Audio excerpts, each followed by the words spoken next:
시청자 여러분 안녕하십니까? 경제부동산의 김동수입니다.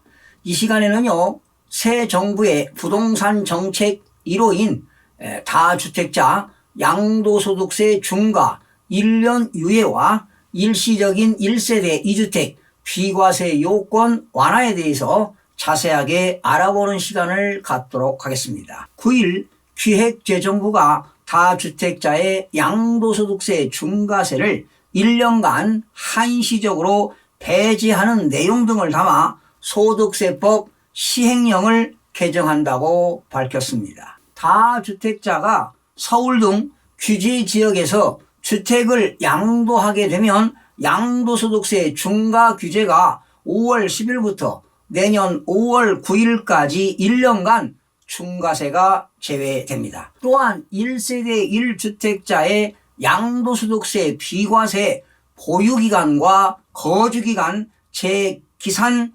제도가 폐지가 됩니다.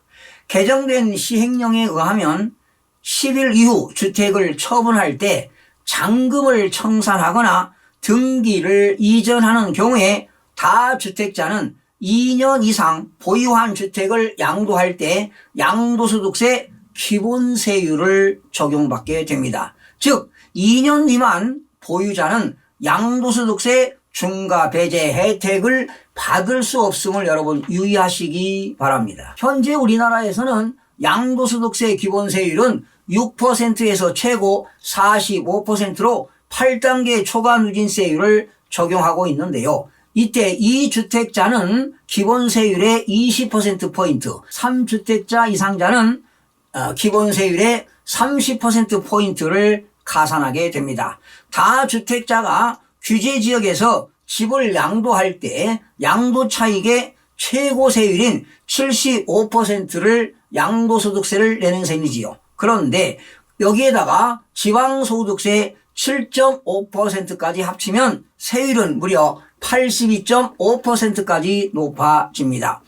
규제지역에서 다주택자가 양도하게 되면 아무리 오래 보유하고 있어도 장기 보유 특별공제를 받을 수가 없지만 이번 개정으로 다주택자라 하더라도 주택을 3년 이상 보유하게 되면 장기 보유 특별공제를 양도차익에서 최저 6%에서 최대 30%까지 공제받을 수 있습니다. 예를 들면 3년 이상 보유, 4년 미만 보유했다면 양도차익의 6%, 4년 이상 5년 미만 보유했다면 양도차익의 8%입니다. 그러니까 1년에 2%씩을 공제받는데요. 무조건 3년 이상 보유해야 됩니다. 그런데 15년 이상을 보유했다면 양도차익의 최대 30%까지 공제를 받을 수가 있습니다.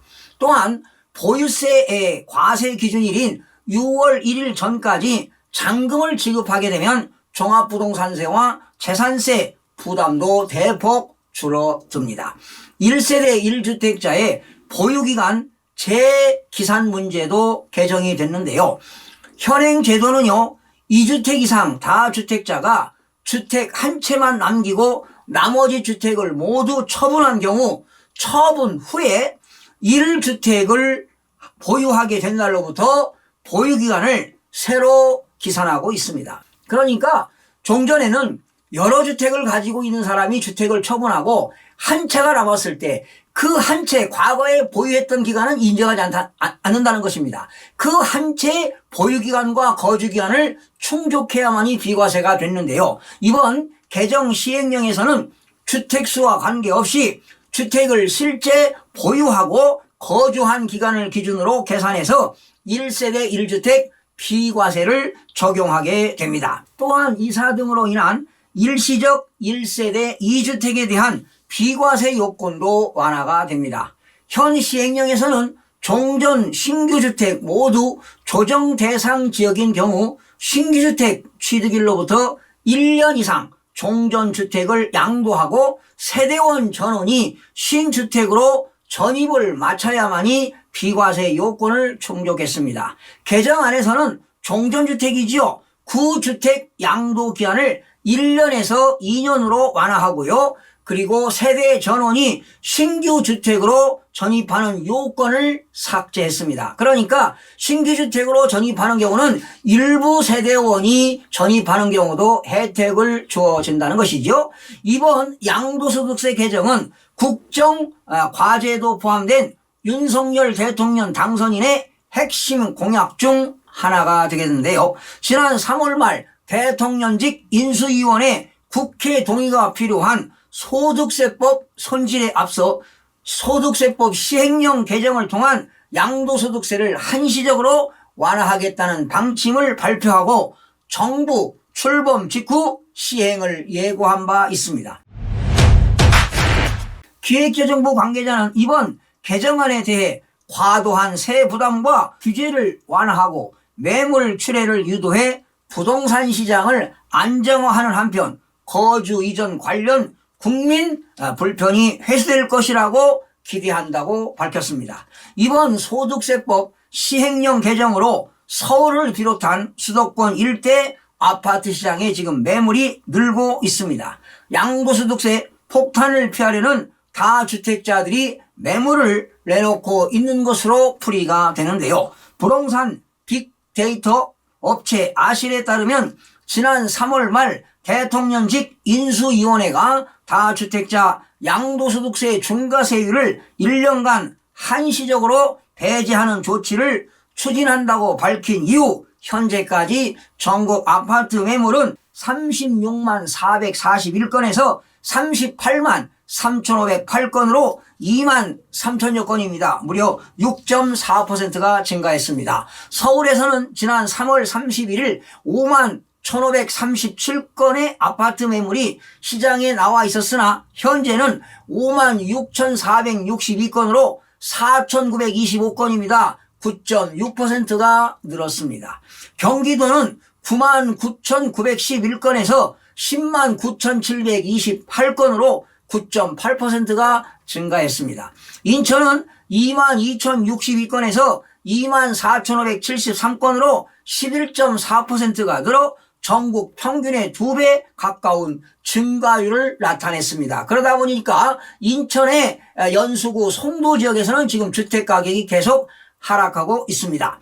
서울은 특히 강북구에서 매물이 991건에서 1,141건으로 15.1% 늘어 25개 자치구 중 가장 높은 증가세를 보이고 있습니다. 마포구가 15.0%, 송파구가 14.9%, 용산구가 13.0%, 광진구가 11.9% 등이 뒤를 이었습니다. 경기는 42개 시군구 중 37곳에서 10% 이상 매물이 늘어난 것으로 나타났습니다. 전국 시군구 중 지난 한 달여간 매물 증가세가 가장 높았던 곳은 4,694건에서 6,366건으로 무려 35.6%가 증가한 남양주시로 집계가 됐습니다.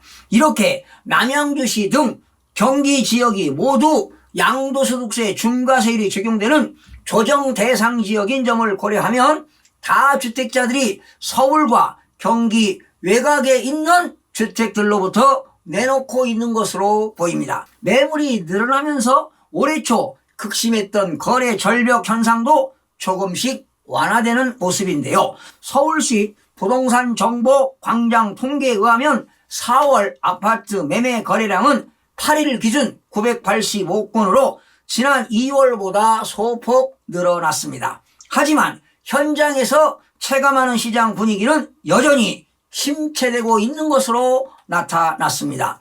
이렇게 매물은 증가하고 있지만 매수자들이 쉽게 덤비지 못하고 있는 상황입니다. 집주인들이 호가를 내리지 않는 이유이기도 한데요. 다주택자 입장에서는 앞으로 윤 정부에서 추가 세 부담 완화 정책이 구체화될 것이란 기대감과 가격 상승에 대한 전망이 우세하기 때문에 정부 대책에 크게 개의치 않는 분위기도 연출되고 있습니다. 현재는 급매물만 거래가 되고 있긴 하지만 매수자 입장에서는 취득세라든가 보유세 등 세금 부담입니다. 그리고 대출 규제와 금리 인상으로 실수요자의 자금 마련 부담이 커서 거래 활성화에 걸림돌이 될 것입니다. 앞으로 매물 출회가 가격 하락으로 이어질지에 대해서는 회의적인 관측도 나오고 있지만은요,